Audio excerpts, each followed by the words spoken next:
최순실 씨가 미르와 K스포츠재단에 관여한 줄 전혀 몰랐고 공동 운영은 터무니없다고 반박했습니다. 장혁진 기자입니다.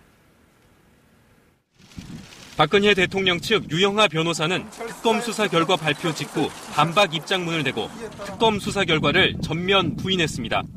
유 변호사는 이번 특검이 일부 야당만의 추천으로 구성돼 태생부터 위헌적이라면서 출발선부터 공정성이 담보되기 어려웠다고 말했습니다. 유 변호사는 대통령과 최순실 씨를 미르와 K스포츠재단 공동 운영자로 지목한 특검 발표도 반박했습니다. 사전에 대통령과 최순실이 서로 얘기를 한 부분이 있어야 되는데 전혀 사실과 다릅니다. 모두 이에 알았기 때문에 박 대통령이 최 씨에게 재단을 챙기라고 요청한 사실이 없고 최 씨가 재단 운영에 관여한지도 몰랐다는 겁니다. 또 이재용 삼성전자 부회장과 독대에서 정유라 씨를 언급하거나 승마 지원을 부탁한 사실도 없다고 말했습니다. 문학의 블랙리스트 수사와 관련해선 대통령이 리스트 작성이나 공무원 인사조치 지시를 내린 적 없다고 했습니다. 유 변호사는 특검이 참고인인 대통령 동의 없이 녹음, 녹화를 주장해 대면 조사 합의가 깨졌고 특검이 수사 결과 발표를 오늘로 늦춘 데는 탄핵 심판에 영향을 주려는 목적이 있다고 말했습니다. KBS 뉴스. 네, 주말 잘 보내셨습니까? 네, 오늘 아침부터 시급성을 요하는 거라서 우리 당 의원들 이렇게 같이 나왔습니다. 오늘 오후에 특검이 수사 결과를 발표한다고 하는데 이것을 중단하기 바랍니다. 특검 수사 결과 발표 자체가 다 불법입니다. 이제 다 수사 기간이 끝난 특검이 도대체 무슨 이제 와서 수사 결과를 발표한다는 건지 도저히 이해할 수도 없고 이런 불법적인 발표를 즉각 중단하기 바랍니다. 특검법 12조에는 이런 경우를 규정하고 있습니다. 피의사실 외의 수사 과정에 대하여 언론 브리핑을 할 수 있다. 피의사실을 공표할 수가 없는 겁니다.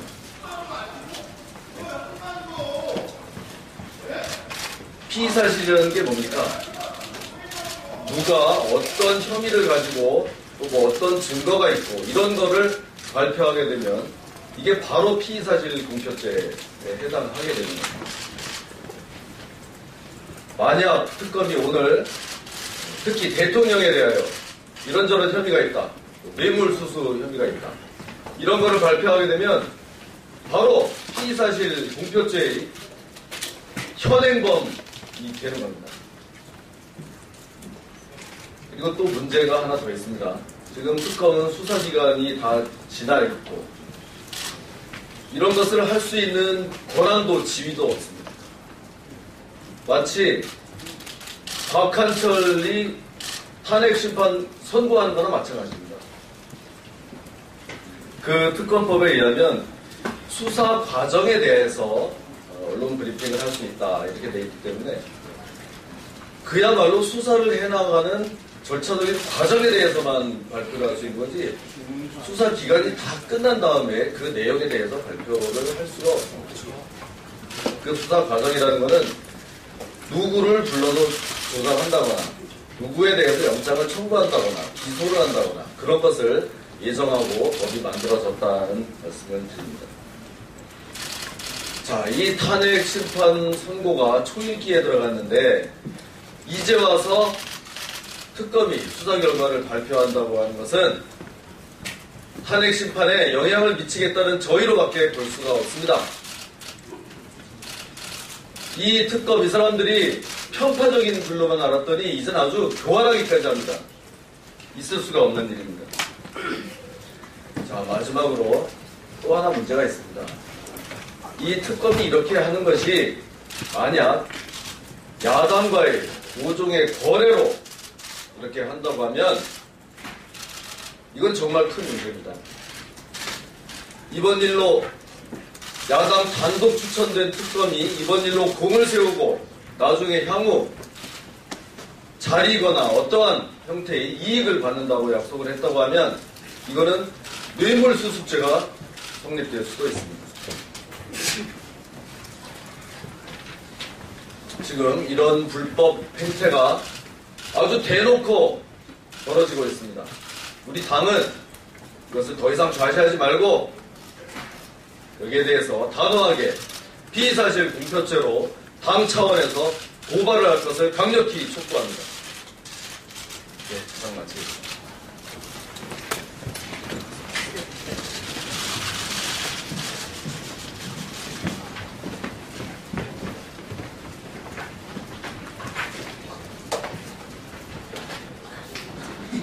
무슨 막 권한을 남용한 것이 그렇게 오해가 되고요. 그리고 지금 우리 사회자님께서 말씀하신 그거 아닙니까? 이 재단 설립할 때 이 모금한 거, 이거 가지고 지금 대통령 권한이다, 남용이다, 이거 아니에요. 이거 제가 말씀드릴게요.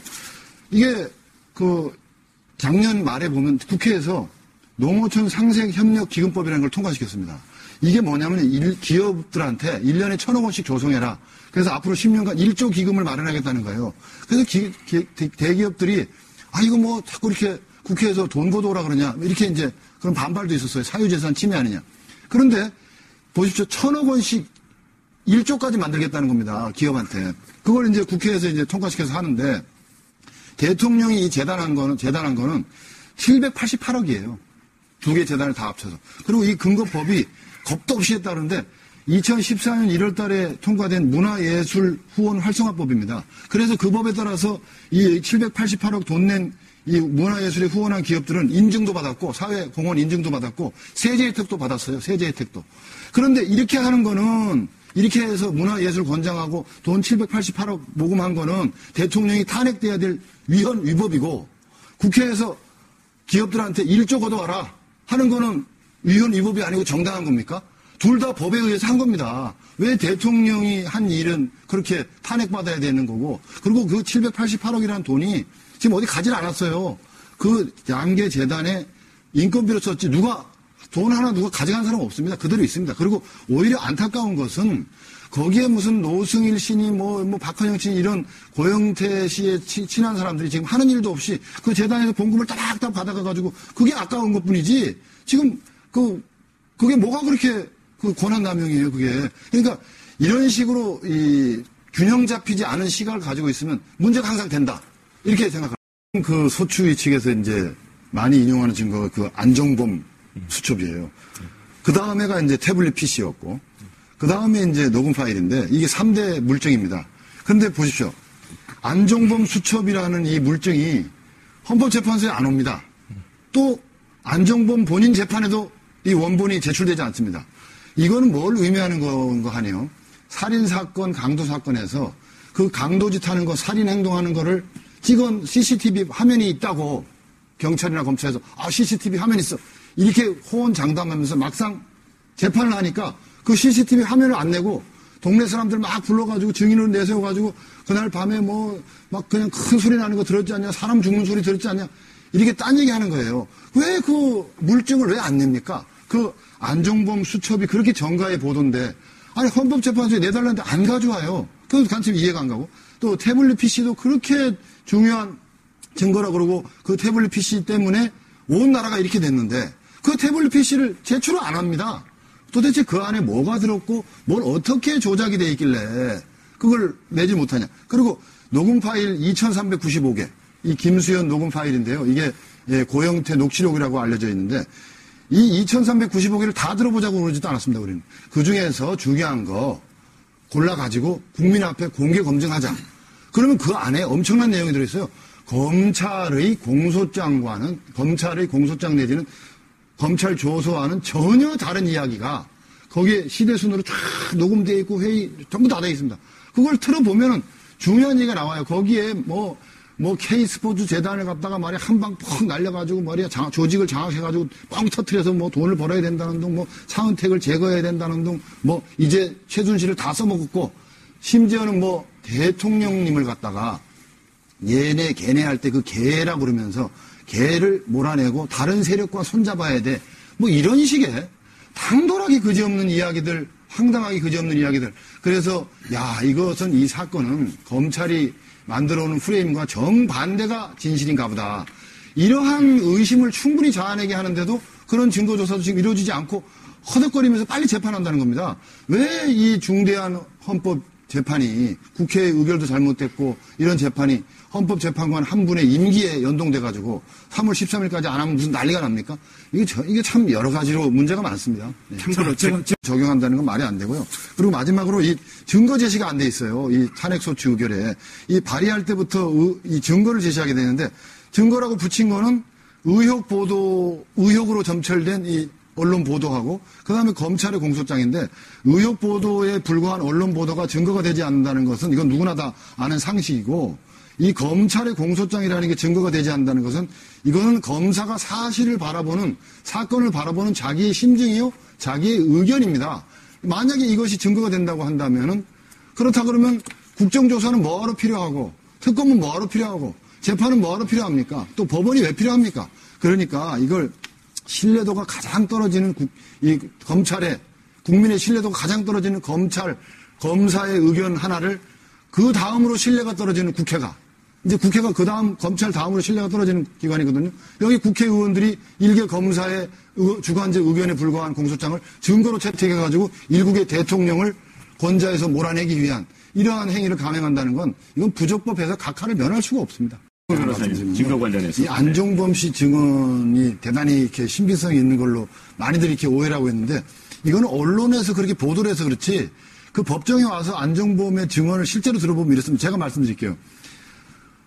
그 수첩에는 대통령께서 직접 지시하실 때 제가 받아 적은 것도 있고 또 대통령님과 다른 분의 대화를 대통령님이 불러주시거나 다른 분이 불러주셔서 제가 받아 적은 것도 있고 제 혼자서 생각한 것을 적은 것도 있고 다른 분하고 얘기하는 거 적은 것도 있는데 지금 와서 생각해 보니까 어느 게 어느 건지 정확하게 기억을 할 수가 없습니다. 이게 안종범의 증언이고요. 그다음에 유진용 장관 말씀하시는데 유진용 장관의 증언은 모철민 증인의 증언에 의해서 무참히 깨졌습니다.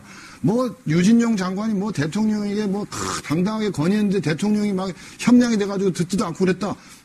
그리고 이렇게 막 공무원들을 함부로 인사처분하면 안 된다. 그렇게 건의했다 그러는데 모철민 증인이 그 대통령과 유진용과의 대화에서 같이 있었던 사람이에요. 그 사람은 모철민 증인은 뭐라 그러냐면 대통령이 그렇게 말씀하실 때 유진용이 입도 한번 뻥끗도 못했고 나와서 대통령의 뜻이니 인사처분을 해야지 어떡하냐.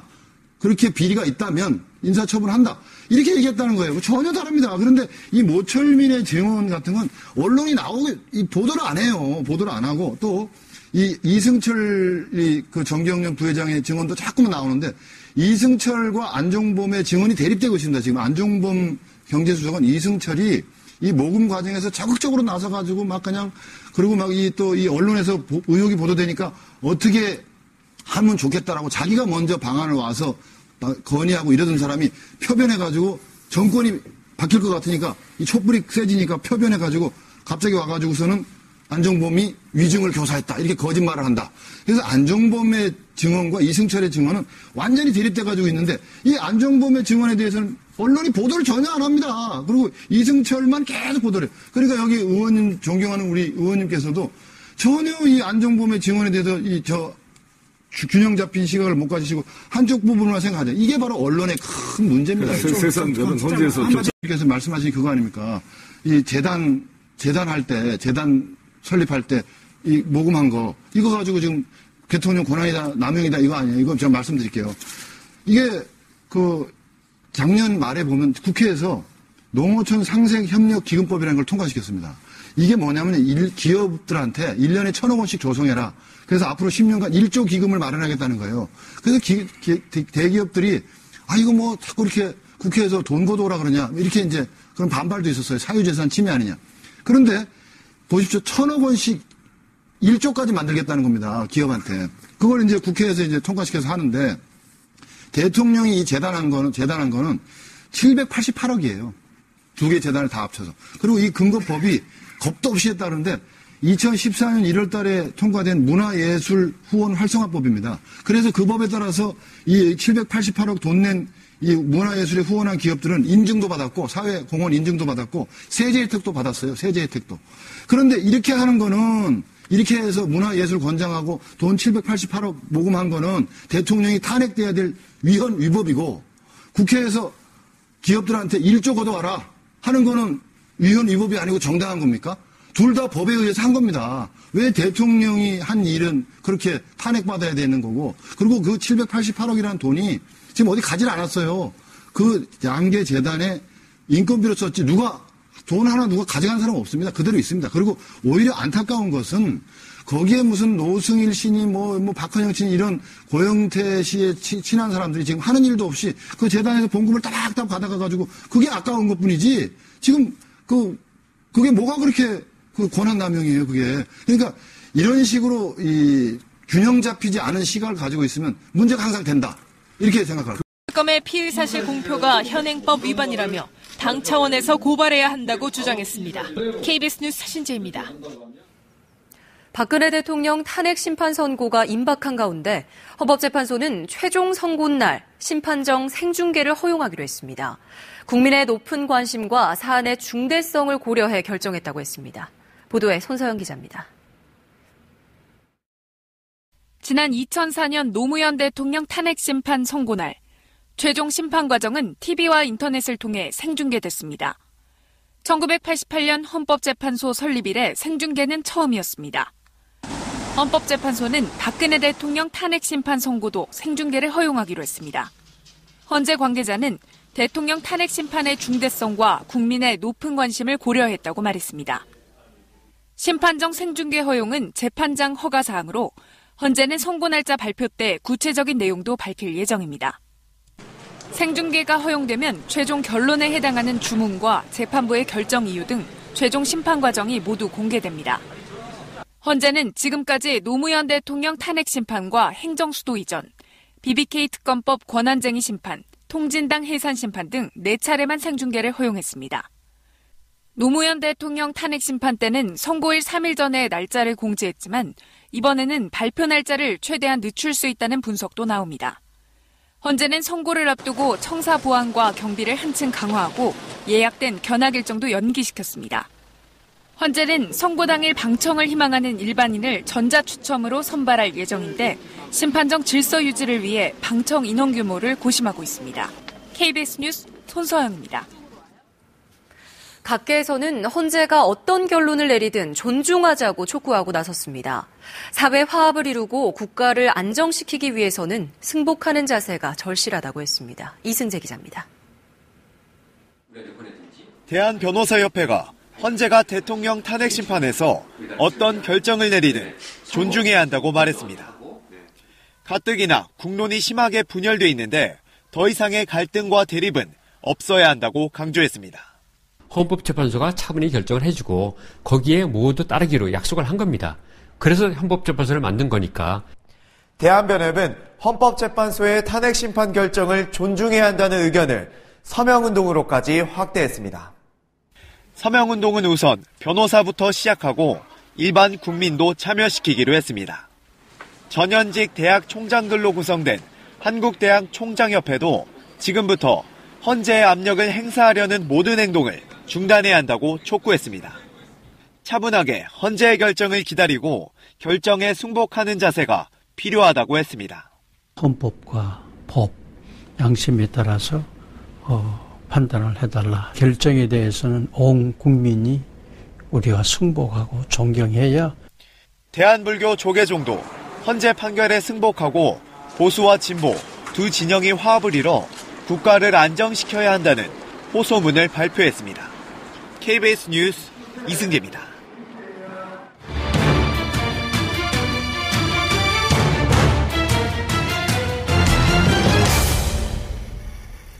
중국의 사드 보복 행동이 중국 전역으로 확대된 가운데 롯데 상품을 쌓아놓고 폐기하는 시위까지 벌어졌습니다. 중국 당국의 표적 단속으로 롯데마트 20여 곳이 영업정지를 당했고 롯데 관련 악성 가짜 뉴스가 무차별로 유포되고 있습니다. 베이징에서 오세균 특파원이 보도합니다.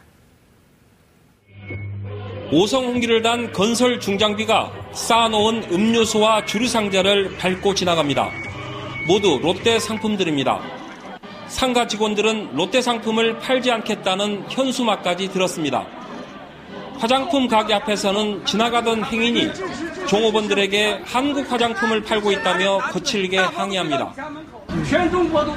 都在抵制乐天，你们还拿着韩国人在这来给你气得完了，中国人就行，韩国人滚！ 심지어 반한 감정을 자극하는 가짜 뉴스까지 인터넷상에서 유포되고 있습니다. 롯데 신동빈 회장이 중국인들은 이익만 추구하는 몰입해라며 가격을 내리면 바로 살 거라는 황당한 조작 인터뷰까지 나돌고 있습니다. 他们那个老板，乐天老板那个说，他说中国人穷，湖南人穷，他说只要他们打折。 중국 내 120개 롯데점포가 중국인들의 항의로 몸살을 앓고 있습니다. 지금까지 롯데마트 20여 개 점포가 소방법과 시설법 위반 명목으로 영업정지를 당했습니다. 중국은 이달 말로 예정된 보아우 포럼에 산업부 장관의 초청을 일방적으로 취소했습니다.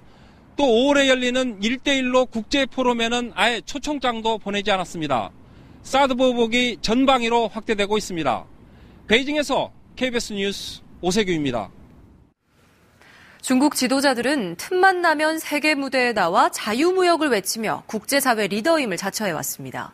그러나 뒤로는 정치 외교적 갈등에 툭하면 반시장적 경제보복 카드를 꺼내드는 이중적 행태를 보이고 있습니다. 상하이에서 김태욱 특파원입니다. 지난 1월 다보스 포럼, 시진핑 중국 국가주석은 미국을 겨냥한 듯 자유무역의 수호자를 자처했습니다. 反对保护主义，中国的大门对世界始终是打开的，不会关上。 그러나 불과 2달 뒤 중국 내 한국 기업은 자유무역을 누리기는커녕 반시장적 경제보복에 시달리고 있습니다.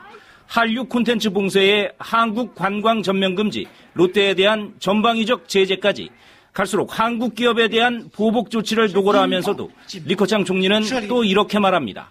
支持外商投资企业在国内上市，对内外资企业一视同仁。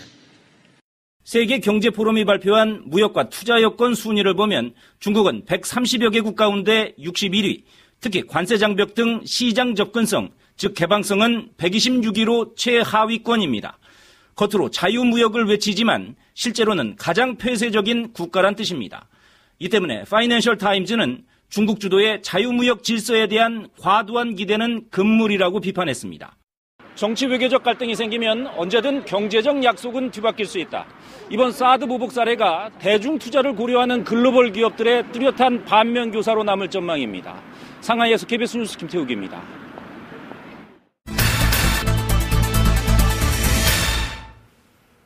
중국의 경제보복성 조치가 이어지고 있지만 전면적으로 조치를 취하기는 쉽지 않을 거라는 분석이 힘을 얻고 있습니다.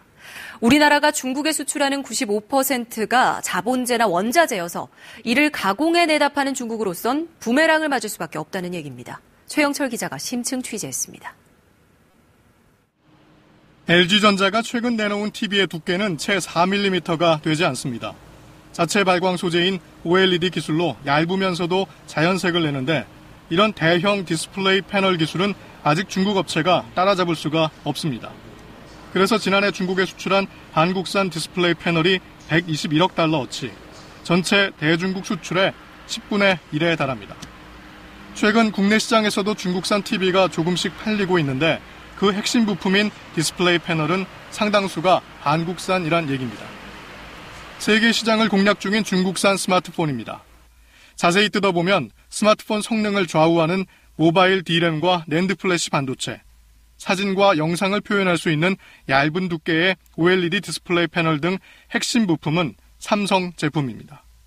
중국이 반도체 굴기, IT 굴기를 외치고 있지만 아직은 이렇게 한국산 부품에 상당 부분 의존하고 있습니다. 경제 보복성 조치가 이어져 한국산 디스플레이나 반도체의 중국 수출에 차질이 생긴다면 중국 기업에도 영향이 불가피할 수밖에 없습니다.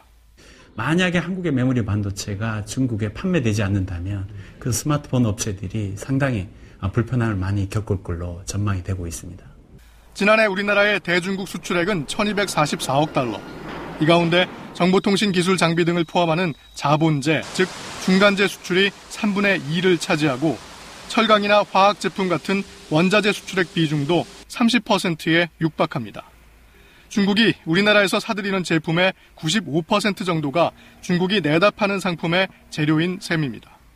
상호 의존적인 관계로 발전해 왔기 때문에 정치적인 문제로 어느 한쪽에서 일방적으로 단절할 수 없는 상황이라고. 정부는 내일 오전 최근 중국의 경제 보복성 조치를 당한 화장품과 식품, 철강 등 업체 관계자들과 만나 대응책을 논의합니다. KBS 뉴스 최영철입니다. 김정남 피살 사건 수사에 반발하며 말레이시아 정부를 비난하다 추방 조치를 받은 강철 북한 대사가 결국 오늘 출국길에 올랐습니다. 말레이시아 정부는 북한의 공식 사과가 없으면 단계적 조처에 나서겠다고 밝혔습니다. 쿠알라룸푸르에서 김민철 특파원의 보도입니다. 오늘 오후 6시까지 말레이시아를 떠나라는 추방 명령을 받은 강철 북한 대사. 결국 북한 대사관을 나와 공항으로 향합니다. 추방 조치에 대한 입장은 무엇입니까? 시신 부검 등에 반발하며 말레이시아 정부를 비난해온 강철 대사가 추방 통보를 받은 지 46시간 만에 이곳 대사관을 빠져나갔습니다. 강철 대사는 공항에서 말레이시아 수사 당국을 비판한 자신의 언행은 정당하다고 주장했습니다. 41년의 친선관계 역사에 부합되지 않게 극단한 조치를 취한 데 대해서 유감스럽게 생각합니다.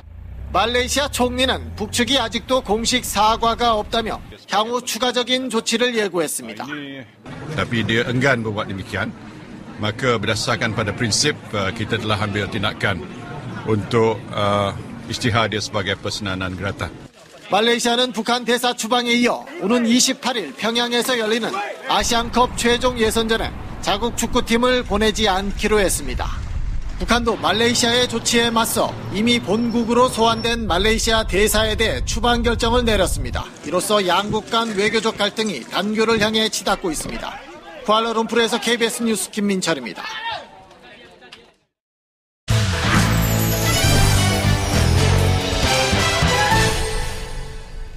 미군의 B-2 스텔스 전략 폭격기입니다. 레이더에 잡히지 않고 은밀히 적진에 침투해 핵무기를 투하할 수 있습니다. 이런 전략 폭격기에 장착되어 있는 핵폭탄이나 핵탄두를 장착한 대륙간 탄도미사일, 잠수함 탄도미사일 등을 일명 전략 핵무기라고 부릅니다. 위력이 어마어마해서 히로시마에 투하된 원자폭탄의 수십 배에서 수천 배에 달합니다. 반면 주한미군의 재배치가 거론되는 전술 핵무기는 위력이 전략 핵무기에 비해 상대적으로 약한 소형 핵무기로 히로시마 원자폭탄과 비슷한 수준의 폭발력을 갖고 있습니다. 하지만 말이 소형이지 전술 핵무기도 한 번에 수만에서 수십만 명을 살상할 수 있는 치명적인 대량 살상무기입니다. 전술 핵에는 어떤 종류가 있는지 먼저 김기흥 기자가 보도합니다. 전술 핵무기는 동서간 냉전이 한창이던 1950년대에서 90년대 경쟁적으로 제작됐습니다. 전술 핵무기에는 전투기와 폭격기에서 투하하는 폭탄과 각종 포에서 발사되는 포탄의 형태가 있습니다. 단거리 미사일이나 로켓, 어뢰 등의 탄두, 병사가 메고 운반하는 핵 배낭, 전차부대 공격을 저지하기 위한 핵 지뢰 등도 있습니다. 6.25 전쟁 이후 배치된 주한미군 전술 핵무기는 950기를 정점으로 계속 감소하다가 1991년 말 전량 철수됐습니다. 유럽 지역에 구소련군 기갑부대의 대규모 기동을 막기 위해 배치했던 핵폭탄과 핵지뢰 등도 90년대 중반까지 폐기됐습니다. 미군은 대신 B-61, B-83 등의 핵폭탄과 토마호크 순항 미사일 탄두 등은 유지하고 있습니다. 정밀하게 목표만을 파격할 수 있는 정밀 핵폭탄으로 주민들에 대한 피해는 줄이면서 지휘부만을 제거할 수 있는 장점을 가지고 있습니다. 일부 전문가들은 한반도에 전술핵이 배치된다면 기존의 방어적 개념을 넘어서는 공세적, 응징적 개념의 핵 전략으로의 전환을 의미한다며 다양한 형태의 새 전술 핵무기 개발로 이어질 수 있다는 견해도 내놓고 있습니다. KBS 뉴스 김기흥입니다. 먼저 핵미사일 발사 능력을 북한이 보유했고 우리가 성주에 사드를 배치했을 경우를 가정해 보겠습니다. 북한이 핵미사일로 공격하면 우리는 사드로 요격하겠죠. 북한은 창을, 우리는 방패를 갖고 있는 겁니다. 전술핵이 들어온 상황에선 판도가 달라집니다. 북한의 핵미사일을 사드로 요격하면서 동시에 전술핵 무기가 북한 지휘부를 타격하게 됩니다. 북한의 대공 레이더와 미사일 요격 능력이 초보적 수준이기 때문에 참과 방패를 모두 가진 우리가 확고한 우위를 점하게 되는 겁니다. 핵도발 즉시 핵으로 보복 타격이 가능하다는 북한에 대한 강력한 경고 메시지입니다. 현재로선 북한을 핵무기로 공격하려면 괌 미군 기지에 전략 폭격기가 오는 방법, 또 핵 추진 잠수함에서 전략 핵미사일을 쏘거나 미국 본토에서 핵탄두가 탑재된 대륙간 탄도미사일을 발사해야 하는데 최소 30분 이상 걸립니다. 반면 전술 핵무기가 들어와 내년 말부터 실전 배치될 우리 공군의 스텔스 전투기 F-35A 등에 탑재되면 즉각 타격할 수 있습니다. 1991년 한반도에서 전술핵을 모두 철수한 미국이 한동안 전혀 고려하지 않던 전술핵 무기의 한반도 재배치를 거론하기 시작한 건 그만큼 북한의 핵 위협이 현실화됐고 심각해졌다는 뜻으로 해석됩니다. 이어서 정하연 기자가 보도합니다. 오바마 행정부 당시 미국은 주한미군 전술 핵무기 재배치 주장에 대해 실효성이 없다며 일축해왔습니다. 전략 핵무기로 대응하면 되는데 굳이 전술 핵무기를 상시 배치할 필요가 없다는 논리였습니다. 핵 없는 세상을 주창해온 오바마 대통령으로선 전술 핵을 재배치할 경우 한반도 비핵화가 깨지게 된다는 점과 자칫 북한의 핵 개발을 반대할 명분을 잃을 수 있다는 점도 고려했을 거란 관측이 나왔습니다. 트럼프 행정부 들어 미국이 금기시해온 전술핵 재배치 카드를 꺼낸 건 북한의 핵 위협이 한계 상황을 넘어섰다는 인식에 따른 거란 게 전문가들의 분석입니다. 북한이 미국에 대해서 핵미사일을 직접적으로 위협을 가하고 있는 마당에 미국은 이제 벼랑 끝 전략으로 맞서고 있는 형국입니다. 전술 핵무기의 한반도 배치 카드가 방어용인 사드 배치에 극렬히 반대하고 있는 중국을 겨냥한 거란 관측도 나옵니다. 전술핵 재배치는 사안의 폭발성 때문에 현실화되려면 여러 관문을 통과해야 합니다. 당장 정치권의 입장이 갈리고 있습니다. 자유한국당과 바른정당은 북한 핵미사일 위협에 따라 전술핵 재배치를 적극 검토해야 한다고 주장했지만 민주당과 국민의당은 중국의 반발을 부르고 한반도가 분쟁에 휘말릴 수 있다며 사실상 반대하고 있습니다. 전문가들은 전술핵이 다시 배치되더라도 북핵 문제가 해결되면 사드와 함께 철수되도록 조건을 달 필요가 있다고 지적합니다. KBS 뉴스 정하연입니다. 국정역사 교과서를 둘러싼 갈등이 계속 중인 가운데 국정교과서를 보조교재 등으로 활용하겠다고 신청한 학교가 80곳이 넘은 것으로 확인됐습니다. 하지만 이를 계기로 갈등이 다시 재현될 조짐을 보이자 사립중고등학교 교장협의회가 의부 개입에 반대하며 교육의 자율성을 호소하고 나섰는데요. 홍진아 기자가 심층 취재했습니다. 국정역사교과서 연구학교인 문명고 입학식입니다. 일부 신입생과 학부모가 반대 시위를 벌이면서 학교 측과 마찰이 벌어졌습니다.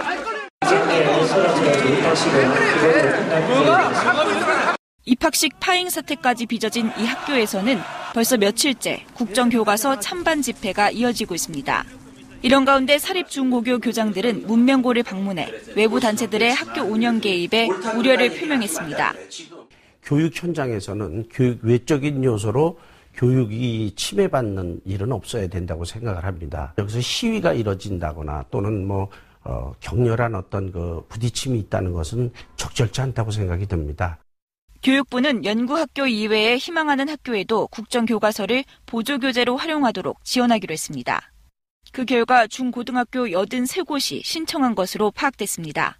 국정교과서를 통해서 보다 균형 있고 또 보다 더 대한민국 건국에 대해서 상세히 기술하고 보다 더 따뜻하고 긍정적인 역사관을 심어주는 것이 중요하다고 생각을 해서 교육을 위해서 좋은 자료다라고 하는 긍정적인 견해도 있거든요. 그래서 학교에서 기존 검정교과서와 비교 분석해서 사용을 한다면 훌륭한 보조교재가 될 것으로. 그러나 교육부는 보조교재를 요청한 학교 전체 명단은 공개하지 않기로 했습니다.